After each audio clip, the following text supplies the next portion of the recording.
Hello friend, electrical life में आप सभी का स्वागत है। फ्रेंड्स, हमारा जो कि टॉपिक चल रहा है ट्रांसफार्मर के प्रीवियस ईयर के इम्पोर्टेंट एमसीक्यू।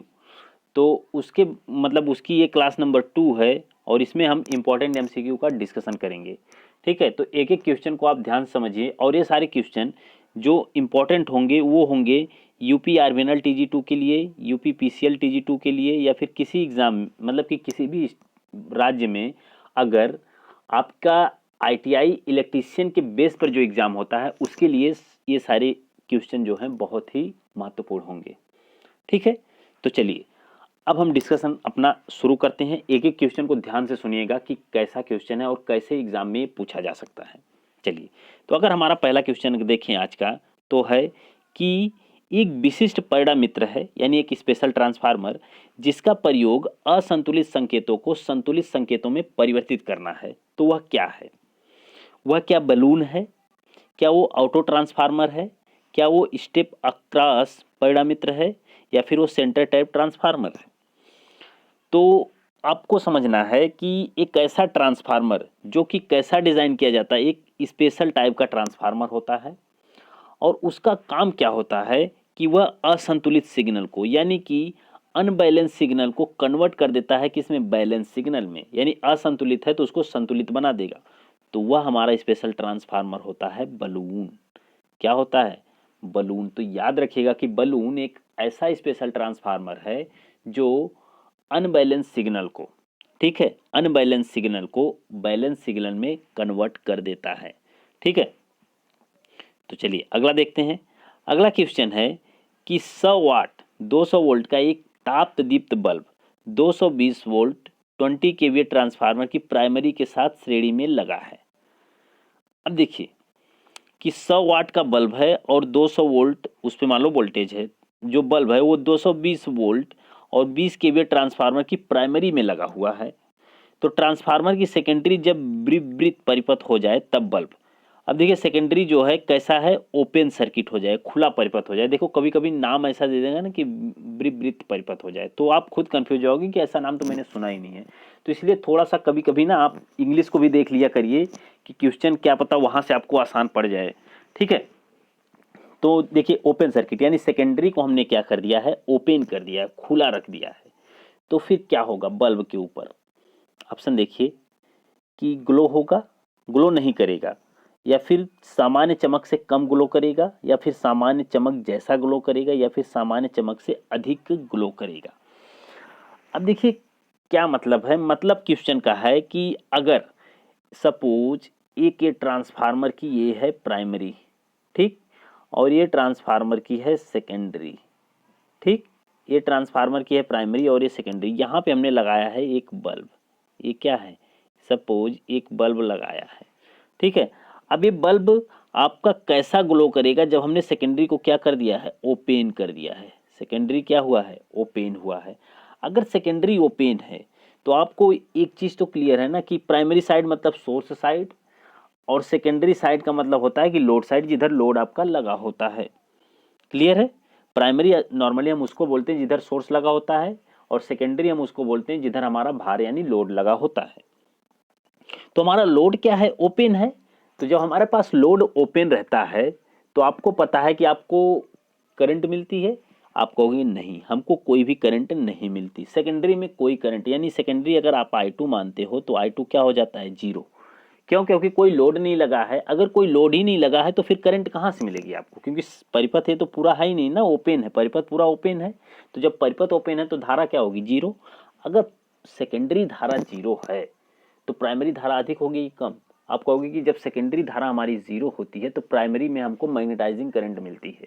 कौन सी करंट मिलती है? Magnetising current. क्योंकि लोड तो लगा नहीं है, इसलिए जो करंट मिलेगी वो कौन सी करंट होगी? वह चुंबकन धारा होगी आपकी। अगर चुंबकन धारा है तो चुंबकन धारा अधिक होती है कम होती है? आप कहते हो चुंबकन धारा बहुत कम होती है, लगभग 2 से लेके 5%, यानी 2 से लेके 5% हमारी होती है। तो इसका मतलब करंट आपको प्राइमरी में कम मिलेगा। अगर करंट आपको प्राइमरी में कम मिला तो आप समझ सकते हो कि वह ग्लो तो करेगा लेकिन पहले जैसा ग्लो नहीं करेगा। क्यों नहीं करेगा? क्योंकि उसकी करंट जो है वो क्या हो गई? कम हो गई। करंट पहले की तुलना में क्या हो गई? कम हो गई। इसलिए यह उतना ग्लो नहीं कर पाएगा जितना पहले कर सकता था। यानी कि जब हमारा ओपन सर्किट सेकेंडरी को अगर हम खुला ना छोड़ें, सेकेंडरी अगर हमारा खुला ना हो, तो यह फिर मतलब कि ग्लो विथ नॉर्मल ब्राइटनेस यानी सामान्य चमक जैसा ग्लो करेगा। लेकिन जब हमारा सेकेंडरी क्या होगा, ओपन नहीं होगा, खुला नहीं होगा। लेकिन खुला है तो प्राइमरी में करंट कम हो जाएगी, प्राइमरी में अगर करंट कम हो गई तो सामान्य चमक से कम ग्लो करेगा। क्लियर है? तो ध्यान से आप समझिएगा। तो ऑप्शन नंबर बी इसका करेक्ट आंसर होगा। अब देखिए अगला question, in a step up transformer, step up transformer में क्या होता है आपको बताना है। ध्यान से देखिए, देखिए कि secondary power is less than primary power, यानी प्राइमरी में पावर की अपेक्षा सेकेंडरी पावर में कम होती है। प्राइमरी में करंट की अपेक्षा सेकेंडरी में करंट सदैव अधिक होती है। प्राइमरी में टर्न की अपेक्षा सेकेंडरी में टर्न अधिक होती है। Phase shift is always 180 degree, 180 degree का फेज शिफ्ट होता है। अब देखिए ट्रांसफार्मर की जो बात की गई वो कौन सा ट्रांसफार्मर है, ध्यान से सुनिएगा। वो ट्रांसफार्मर है स्टेप अप। वो कौन सा ट्रांसफार्मर है, स्टेप अप। अगर स्टेप अप ट्रांसफार्मर है बंधु, तो आप समझ सकते हो कि स्टेप अप का मतलब होता है कि कम वोल्टेज से हाई वोल्टेज में बदलना, यानी कि वोल्टेज का मान कम है उसको अधिक वोल्टेज में बदल देगा। तो वो कौन सा ट्रांसफार्मर है, स्टेप अप। अगर स्टेप अप ट्रांसफार्मर है तो हमने पहले वीडियो में भी बताया है, अब भी बता रहे हैं कि ध्यान से सुनिएगा कि स्टेप अप ट्रांसफार्मर के लिए जो कंडीशन होती है, मान लीजिए कि इसका टर्न्स N1 है, ठीक है, इसके फेरों की संख्या N1 है और इसके फेरों की संख्या जो है वो क्या है, N2। तो N1 is greater than N2, इसका मतलब है स्टेप डाउन। याद रखिएगा इसका मतलब क्या है, स्टेप डाउन। और N2 is greater than N1, इसका मतलब है स्टेप अप। इसका मतलब क्या है, कौन सा ट्रांसफार्मर है, स्टेप अप। तो स्टेप डाउन के लिए कंडीशन क्या है कि प्राइमरी में, यानी कि ये जो प्राथमिक कुंडली है उसके नंबर ऑफ टर्न्स ज्यादा होने चाहिए सेकेंडरी के तुलना में, यानी स्टेप डाउन तब होगा।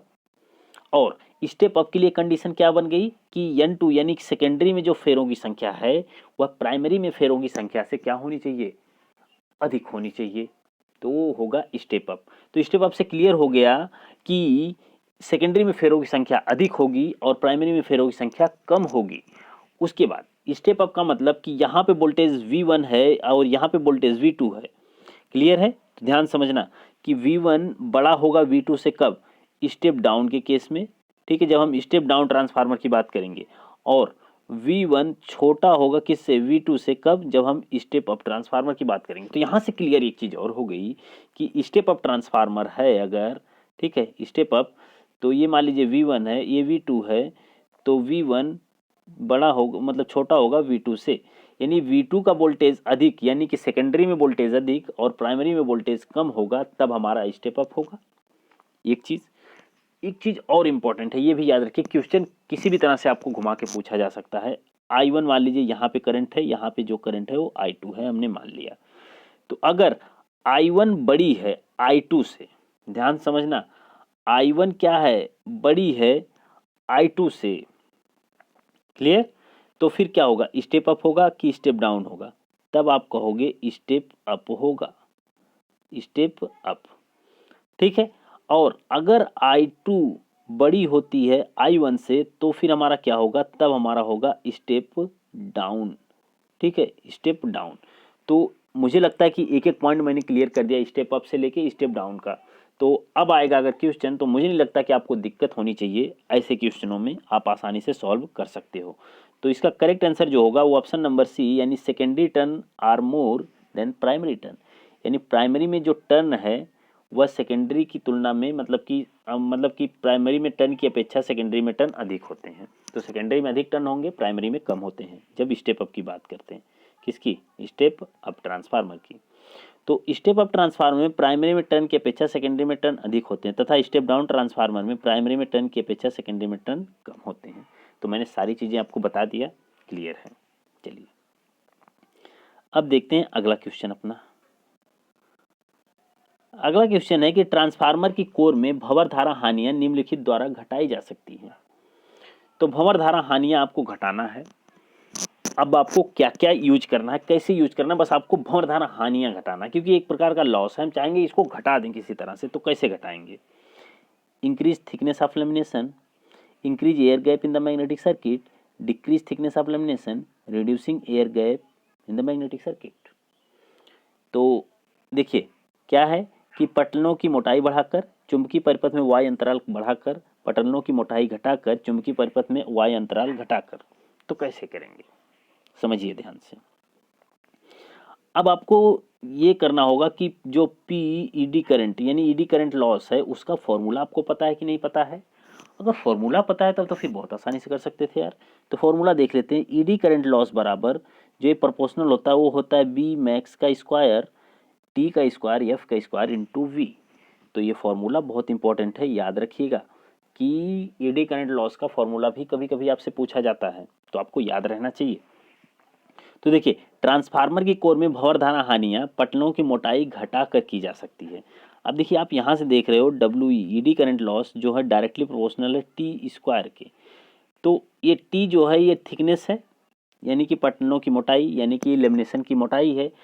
अब अगर इस टी का मान आप बढ़ाओगे तो ईडी करंट लॉस बढ़ेगा ना, क्योंकि दोनों समानुपाती हैं। अगर समानुपाती हैं तो ये बढ़ेगा, देखो तीर ऊपर कर रहे हैं मतलब बढ़ेगा, तो ईडी करंट लॉस भी क्या होगा बढ़ेगा। लेकिन अगर टी आपने घटा दिया, नीचे करने का मतलब घटाना, तो ईडी करंट लॉस भी क्या होगा घटेगा।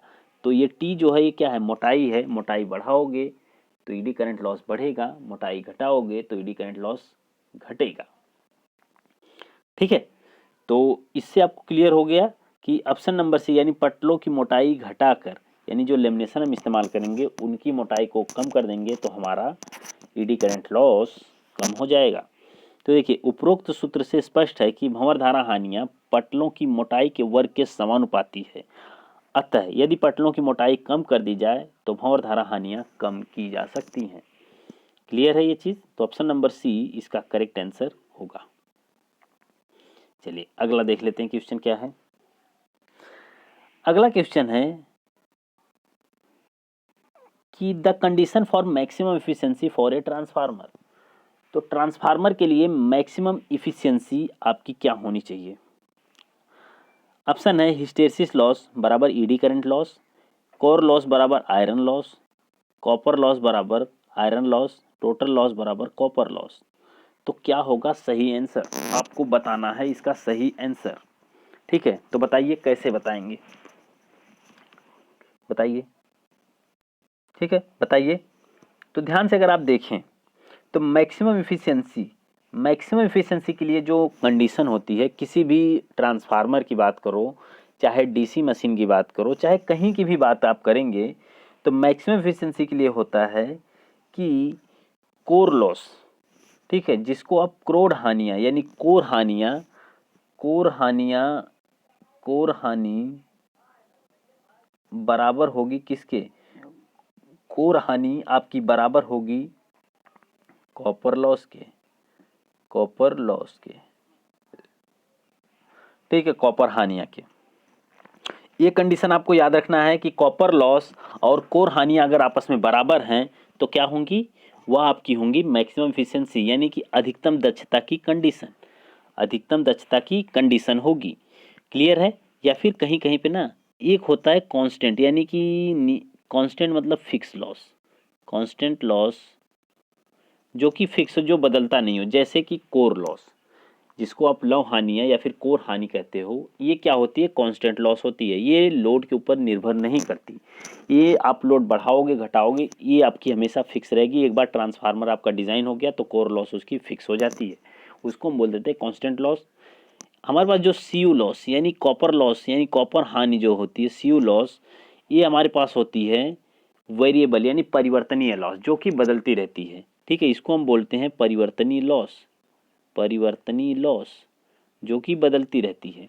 ठीक है, तो परिवर्तनीय लॉस जो होगी वो किसकी होगी, है कॉपर लॉस की। तो कोर लॉस, देखिए कोर लॉस अगर बराबर है सीयू लॉस के तो फिर क्या होगा मैक्सिमम एफिशिएंसी यानी अधिकतम दक्षता होगी। एक ये चीज कि कांस्टेंट लॉस यानी फिक्स लॉस, कांस्टेंट लॉस बराबर होगी वेरिएबल लॉस यानी परिवर्तनीय लॉस के, तब भी हमारा कंडीशन क्या होगी अधिकतम दक्षता की होगी। तो क्वेश्चन इस तरह से भी पूछ सकता है। तो करेक्ट आंसर क्या होना चाहिए, ऑप्शन नंबर सी होगा। ठीक है, अगला देख लेते हैं। The function of transformer oil in a transformer is to. तो ट्रांसफार्मर में आयल का कार्य क्या होता है? जो आयल हम यूज करते हैं ट्रांसफार्मर में, तो उसका काम क्या होता है? ट्रांसफार्मर का जो तेल है वो किस काम आता है? तो देखिए, provide insulation and cooling, provide protection against, देखिए इंसुलेशन और कूलिंग दोनों में, बिजली के गिरने के विरुद्ध सुरक्षा देने में, शॉर्ट सर्किट के विरुद्ध सुरक्षा प्रदान करना, गतिमान अंगों को लुब्रिकेट करना। तो देखिए, जो हम तेल यूज करते हैं ट्रांसफार्मर में, वो ट्रांसफार्मर का तेल हमको किस चीज़ से बचाता है? इंसुलेशन प्रोवाइड करता है पहली चीज़ तो, एंड कूलिंग देता है, यानी ठंडा करने के काम भी होता है इसका। तो दो काम हो गया इसका, इंसुलेशन का यानी कि विद्युत रोधन का काम करता है, उसके बाद दूसरा काम क्या है? कूलिंग का काम करता है, यानी ठंडा करने का काम भी करता है। क्लियर है? अब देखिए कि ट्रांसफार्मर तेल वायु की अपेक्षा विद्युत रोधी तथा अच्छा ताप चालक है, तथा ट्रांसफार्मर तेल से ट्रांसफार्मर की कूलिंग भी की जाती है। ठीक है, तो वायु की अपेक्षा अगर हम बात करें तो एक बहुत अच्छा विद्युत रोधी मतलब कि माना जाता है। उसके बाद इसको कूलिंग के लिए भी इस्तेमाल किया जाता है। चलिए अगला देख लेते हैं क्वेश्चन। अगला क्वेश्चन है कि बुखोल्ज रिले ट्रांसफार्मर की निम्नलिखित से सुरक्षा करता है? तो सभी किस्म के आंतरिक दोष से, टर्न से टर्न तक दोष के, वाइंडिंग से क्रोड तक के दोष के, क्रोड से वाइंडिंग तक दोष में। तो मुझे लगता है कि जो बुखोल्ज रिले है, बुखोल्ज रिले ट्रांसफार्मर में जितने भी आंतरिक दोष होते हैं, ट्रांसफार्मर के जितने भी आंतरिक दोष होते हैं, उनको मतलब कि सुरक्षा के लिए हम लोग बुखोल्ज रिले का इस्तेमाल करते हैं। अब देखिए बुखोल्ज रिले एक गैस एक्चुएटेड रिले है, यानी कि गैस पर ये ऑपरेट होता है। जब गैस आपकी मतलब कि घटती बढ़ती है तो फिर आपका उस पर ऑपरेट होता है, ये गैस एक्चुएटेड रिले है।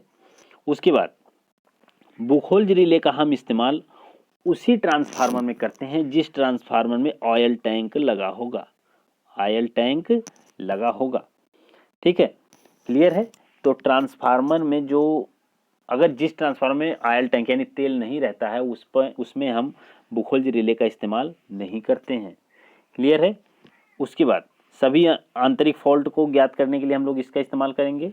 उसके बाद बुखोल्ज रिले जो लगा होता है मेन टैंक, देखिए ध्यान से, मेन टैंक और कंजर्वेटर के बीच में लगा होता है। बीच में क्या लगा होगा? बुखोल्ज रिले, बुखोल्ज रिले आपका लगा होता है। तो किसके बीच में? मेन टैंक के बीच में और जो कंजर्वेटर होता है उसके बीच में आपका बुखोल्ज रिले लगा होता है। ठीक है, चलिए अगला देख लेते हैं। व्हेन, देखिए करंट ट्रांसफार्मर जब प्रयोग में ना आ रहा हो तब सेकेंडरी होनी चाहिए। देखिए जब भी करंट ट्रांसफार्मर आप उसको इस्तेमाल नहीं करते यानी यूज नहीं करते हो, तो फिर वो कैसा उसकी सेकेंडरी होनी चाहिए? Grounded with the earth, open circuit, लघु परिपथ, मीटर कनेक्टेड, मीटर कनेक्टेड होना चाहिए। कैसा होना चाहिए आपको बताना है। अब देखिए जो हमारा सेकेंडरी यानी सॉरी करंट ट्रांसफार्मर है, करंट ट्रांसफार्मर हमारा एक प्रकार का स्टेप अप ट्रांसफार्मर है। अगर स्टेप अप ट्रांसफार्मर है, इसका मतलब है कि सेकेंडरी साइड में जो वोल्टेज मिलेगा वो आपको मिलेगा हाई, और अगर आपने सेकेंडरी में ओपन कर रखा है, ठीक है, तो वोल्टेज बहुत हाई आपको मिलेगा। तो वोल्टेज जब बहुत हाई मिलेगा तो उसकी वाइंडिंग को खतरा हो सकता है, उसकी वाइंडिंग जल सकती है। क्या हो सकती है? उसकी वाइंडिंग जल सकती है। इन सब से बचाने के लिए हम हमेशा सेकेंडरी जो सीटी यानी करंट ट्रांसफार्मर यानी करंट मतलब ट्रांसफार्मर की सेकेंडरी को हमेशा हम क्या करते हैं? शॉर्ट रखते हैं। जब यूज नहीं हो तब भी हम उसको क्या रखते हैं? शॉर्ट रखते हैं। और एक आपने सुना होगा कि सीटी की सेकेंडरी कभी भी ओपन नहीं रखी जाती है। क्यों नहीं रखी जाती? क्योंकि इसकी वाइंडिंग जल सकती है, इसलिए उसको कभी भी हम ओपन नहीं रखते हैं। क्लियर है? देखिए कि करंट ट्रांसफार्मर जब प्रयोग में ना आ रहा हो तब सेकेंडरी लघु परिपथ होना चाहिए। यदि द्वितीयक कुंडलन को खुला रखा जाए तो द्वितीयक कुंडलन में अत्यधिक उच्च वोल्टता उत्पन्न होगी जो वहां कार्य करने वाले व्यक्ति के लिए घातक हो सकती है।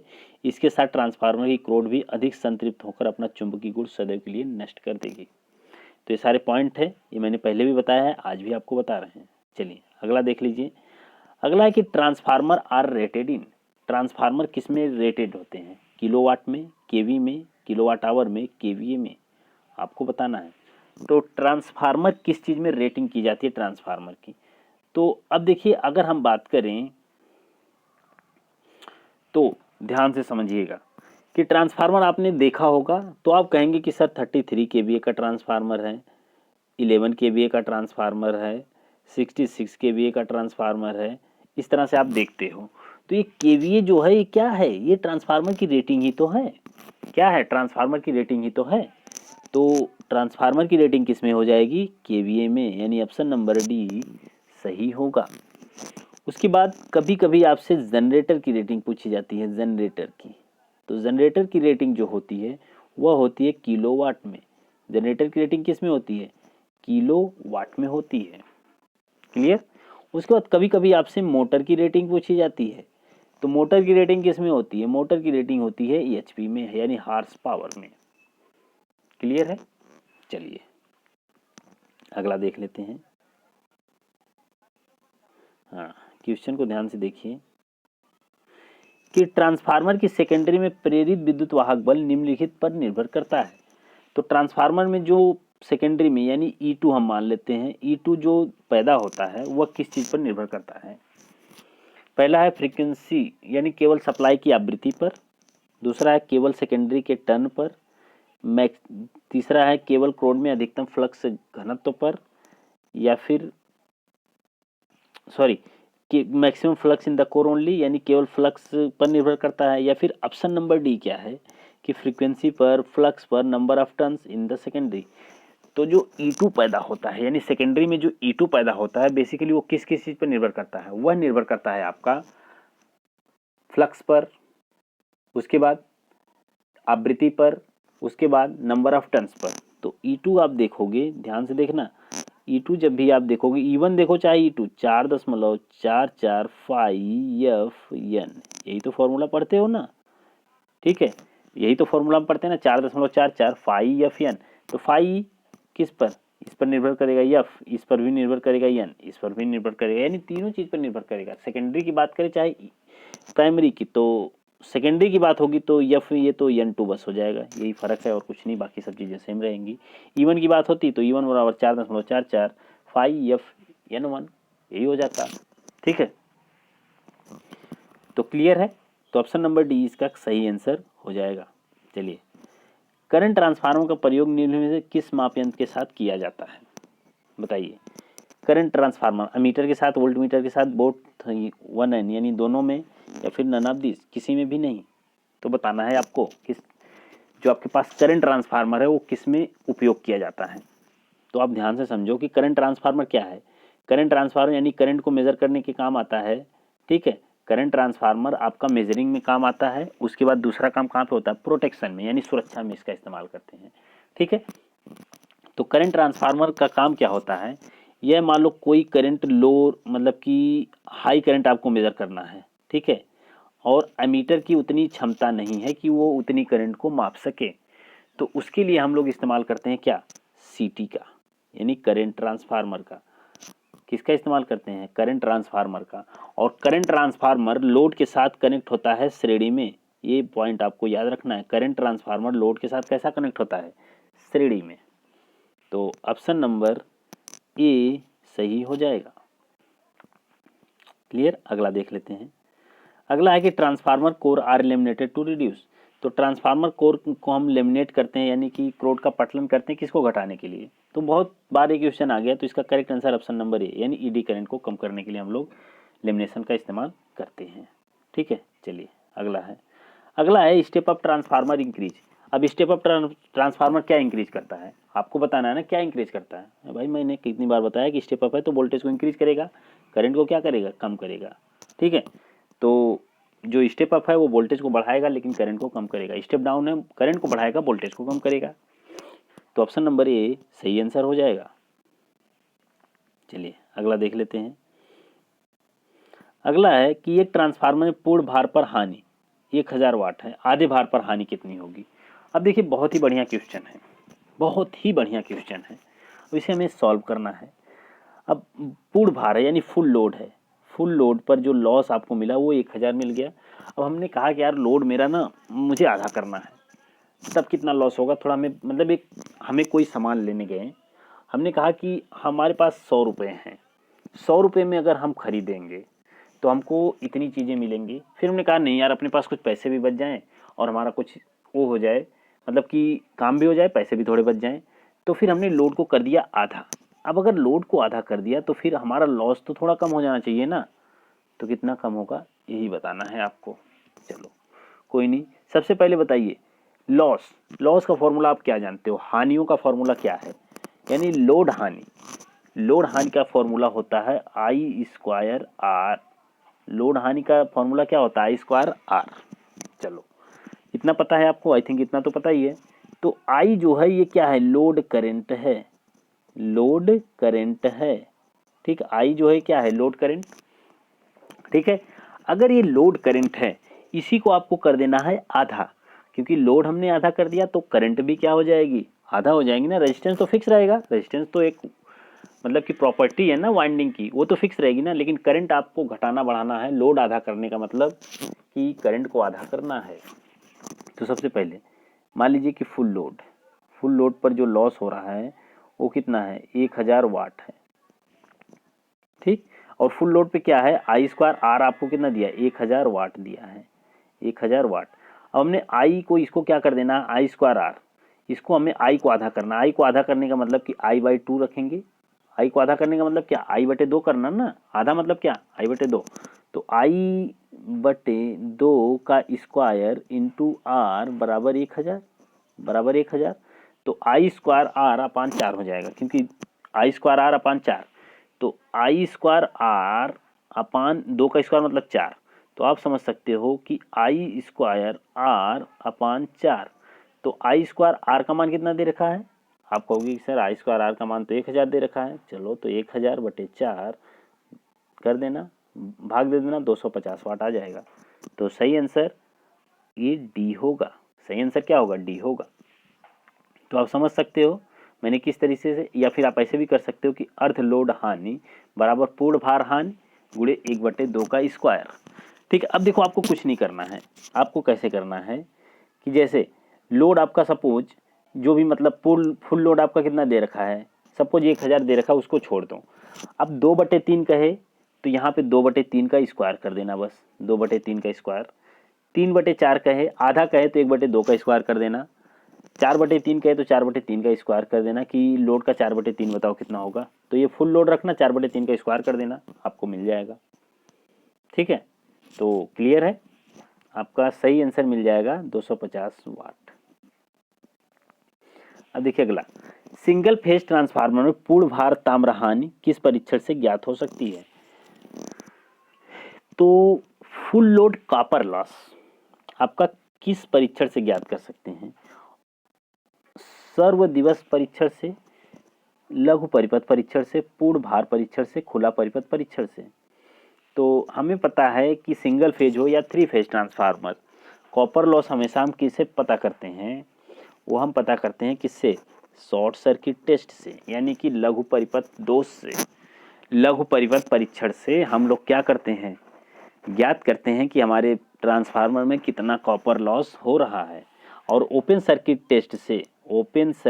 टेस्ट से हम क्या पता करते हैं, ओपन सर्किट टेस्ट से हम पता करते हैं कि हमारे ट्रांसफार्मर में कितना कोर लॉस हो रहा है, कितना आयरन लॉस हो रहा है।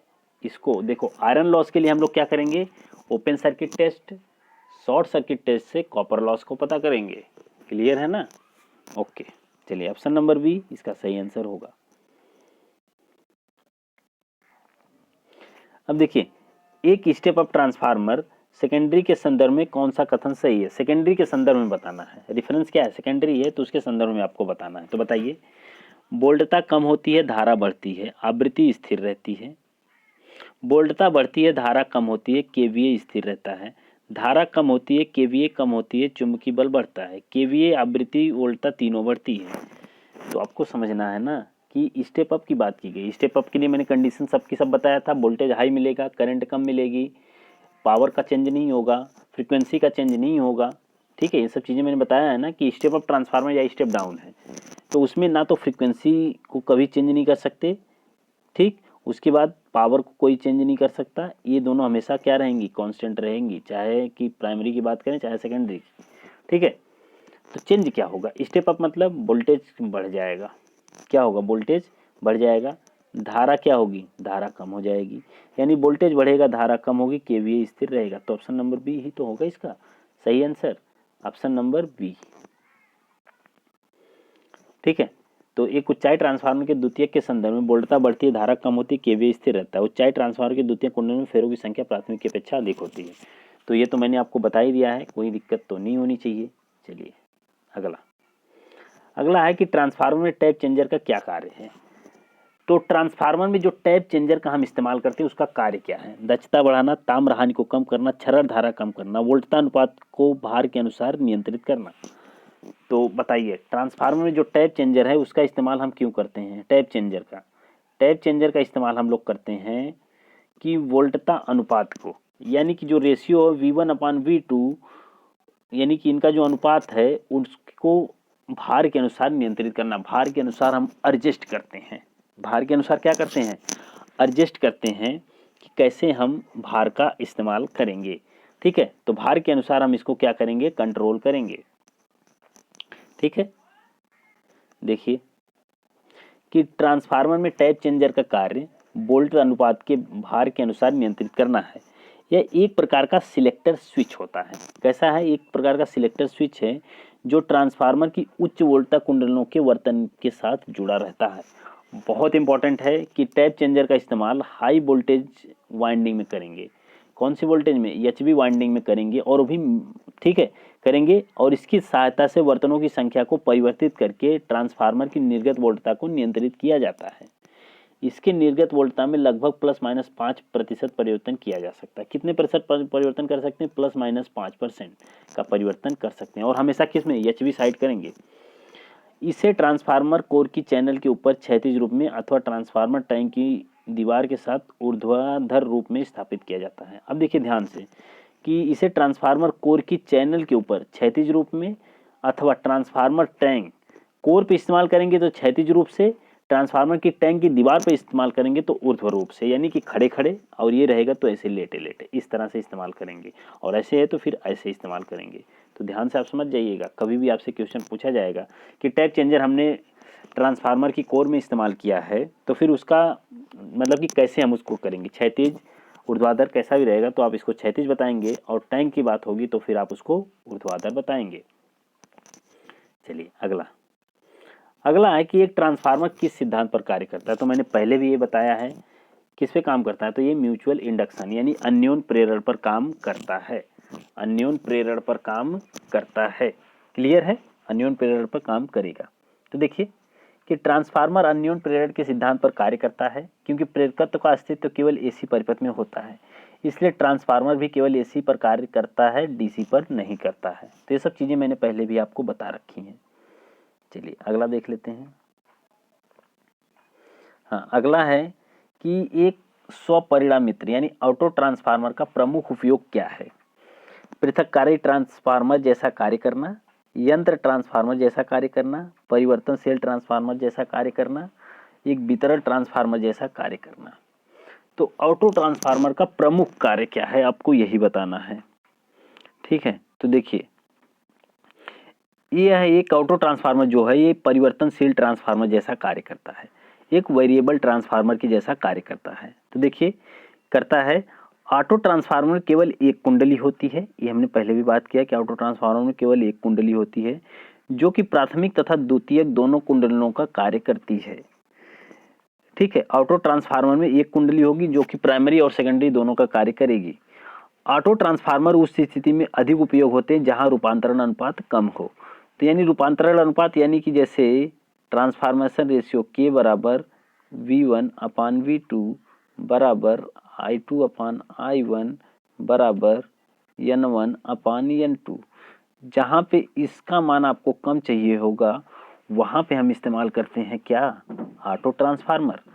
ऑटो ट्रांसफार्मर में केवल एक ही भाग दोनों कुंडलों यानी एक दूसरे से विद्युत रोधी होती है। ठीक है, अब देखिए ऑटो ट्रांसफार्मर की बात होगी तो यह विद्युत रूप से भी कनेक्ट होता है। ठीक है, विद्युत रूप से भी और चुंबकीय रूप से भी कनेक्ट होता है। ठीक है, तो ऑटो ट्रांसफार्मर इलेक्ट्रिकल कनेक्शन भी होता है और मैग्नेटिकली मतलब कि कनेक्शन भी होता है, दोनों कनेक्शन इसमें होता है। जबकि 2 वाइंडिंग यानी 2 वाइंडिंग का जो ट्रांसफार्मर होता है उसमें केवल मैग्नेटिक का मतलब कि मैग्नेट का ही मतलब काम होता है, मैग्नेटिकली कपल होते हैं और इलेक्ट्रिकल मतलब कनेक्शन यानी विद्युत कनेक्शन नहीं होता उनमें। ठीक है, चलिए अगला देख लेते हैं। अगला है कि एक फेज ट्रांसफार्मर के द्वितीयक का कुंडलन करते समय निम्न किस बात पर विचार किया जाता है। अब बताना है, प्राथमिक वोल्टता पर, कोर का प्रकार, फेरा अनुपात, आवृत्ति। तो सिंगल फेज ट्रांसफार्मर सेकेंडरी का आप कुंडलन कर रहे हैं तो आपको किन बातों पर ध्यान देना है, आपको यही बताना है। तो हमें देना है अनुपात, मतलब किस पर, फेरा अनुपात पर। किस पर ध्यान देना है, फेरा अनुपात पर हमको ध्यान देना है। ठीक, तो एक फेज ट्रांसफार्मर के द्वितीयक का कुंडलन करते समय फेरा अनुपात पर विचार किया जाता है। ऑप्शन नंबर सी सही होगा। ठीक, चलिए अगला देख लेते हैं। अगला है कि एक यंत्रीय ट्रांसफार्मर के संदर्भ में कौन सा कथन सही है। एक यंत्रीय ट्रांसफार्मर यानी इंस्ट्रूमेंट ट्रांसफार्मर की बात की गई है। निम्न विकल्पों में कोई नहीं।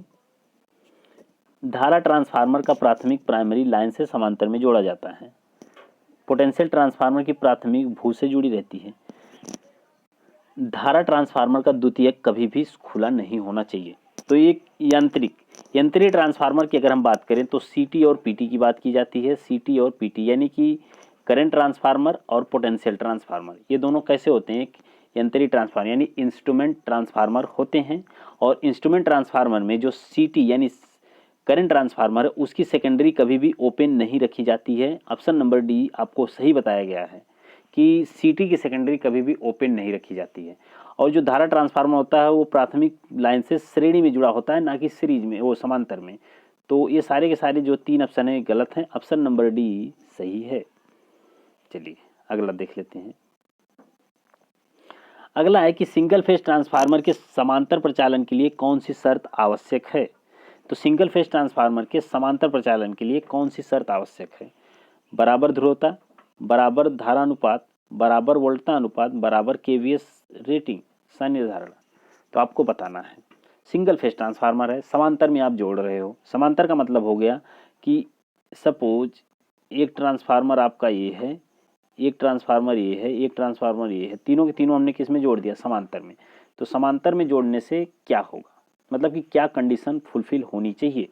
तो वह कंडीशन आपकी होनी चाहिए बराबर ध्रुवता, सेम पोलैरिटी होनी चाहिए। देखिए तो क्या होनी चाहिए, सेम पोलैरिटी होनी चाहिए। अगला देख लेते हैं। अगला है कि ट्रांसफार्मर में श्वसक यानी ब्रीदर का कार्य क्या है। तो ट्रांसफार्मर में श्वसक ब्रीदर का कार्य क्या है। वायु आवागमन बढ़ाना, तेल की सतह बतलाना, आर्द्रता सोखना, तापक्रम का कम करना। तो देखिए ब्रीदर का काम क्या होता है, आर्द्रता सोखना यानी एब्जॉर्ब मॉइस्चर। ठीक है, आर्द्रता सोखना। तो ऑप्शन नंबर सी सही होगा।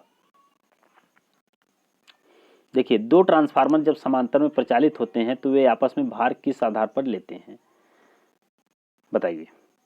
अगर दो ट्रांसफार्मर सपोज हैं और दोनों किस में है, समांतर में प्रचालित किए गए हैं, तो आपस में जो भार का वो डिवाइड करेंगे, आपस में भार को बांटेंगे, तो किस आधार पर बांटेंगे, कुंडलन की प्रतिबाधा पर, केवीए रेटिंग पर, आवृत्तियों पर, दक्षता पर, किस पर। तो ऑप्शन नंबर बी जो होगा वो सही होगा, केवीए संनिर्धारण पर। यानी दो ट्रांसफार्मर जब समांतर में प्रचालित होते हैं तो वे आपस में भार केवीए संनिर्धारण पर लेते हैं कि किसकी केवीए रेटिंग कैसी है, उसके आधार पर भार का निर्धारण होता है, भार को डिवाइड किया जाता है उसी के बेसिस पर। ठीक है, चलिए अगला देखते हैं।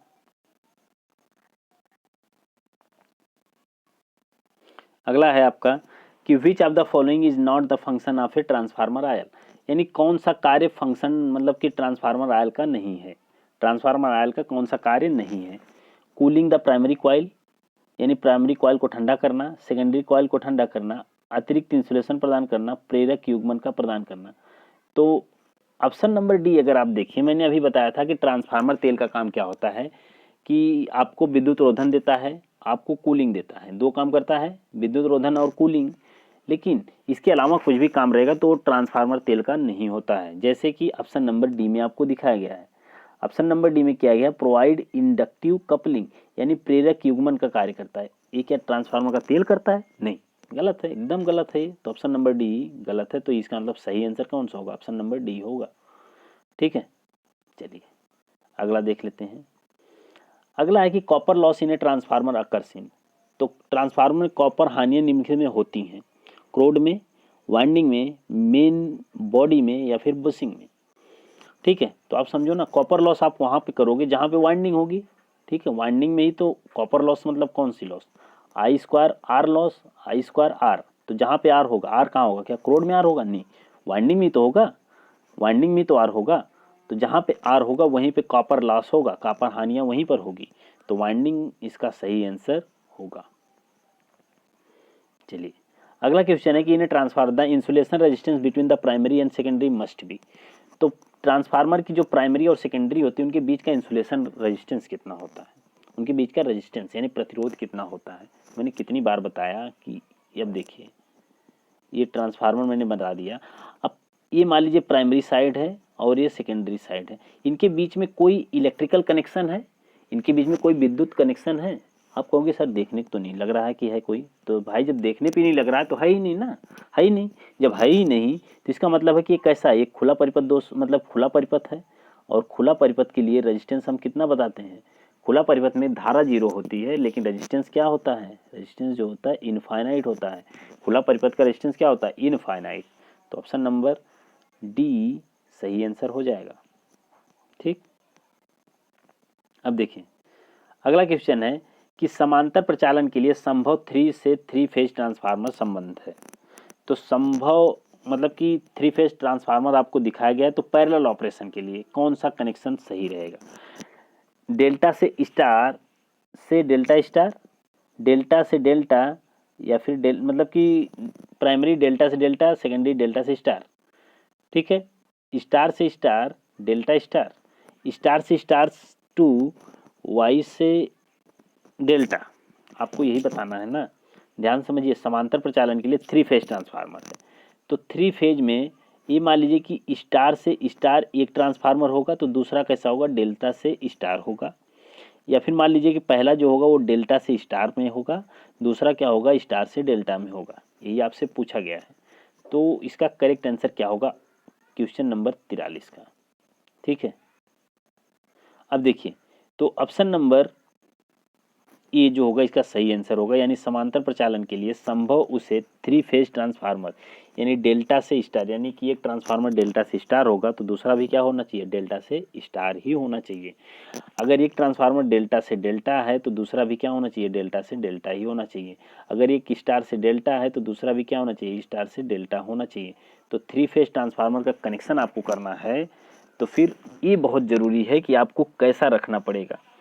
ठीक है, चलिए अगला देखते हैं क्या है। अगला है कि ट्रांसफार्मर का निम्न में से कौन सा भाग बाहर से दिखाई देता है? तो बाहर से ट्रांसफार्मर का कौन सा भाग दिखाई देता है? क्रोड, secondary winding, bushing, primary winding, क्या दिखाई देता है? तो मुझे लगता है कि क्वेश्चन बहुत ही आसान है, आप बता सकते हो। क्या है वो? बुशिंग है। यानी ट्रांसफार्मर में बुशिंग बाहर से दिखाई देती है तथा क्रोड और ट्रांसफार्मर वाइंडिंग आंतरिक भाग होते हैं। तो बुशिंग जो होता है ट्रांसफार्मर में बाहर से ही दिखाई देती है। देखिए, ट्रांसफार्मर वर्क्स ऑन यानी ट्रांसफार्मर निम्नलिखित पे कार्य करता है। किस पर कार्य करता है देख लेते हैं। चलो, एसी सप्लाई पर, एसी एंड डीसी दोनों पर, डीसी सप्लाई पर, या नन ऑफ दिस। तो फिर आपको पता है ट्रांसफार्मर किस पे काम करता है? सिर्फ और सिर्फ एसी पर। तो ऑप्शन नंबर ए सही हो जाएगा ना। तो ऑप्शन नंबर ए सही होगा। ठीक है, तो आज की वीडियो में इतने ही क्वेश्चन। नेक्स्ट वीडियो में हम फिर मिलेंगे ऐसे ही इंपॉर्टेंट एमसीक्यू को लेकर। तब तक के लिए चैनल को सब्सक्राइब और शेयर जरूर करिए।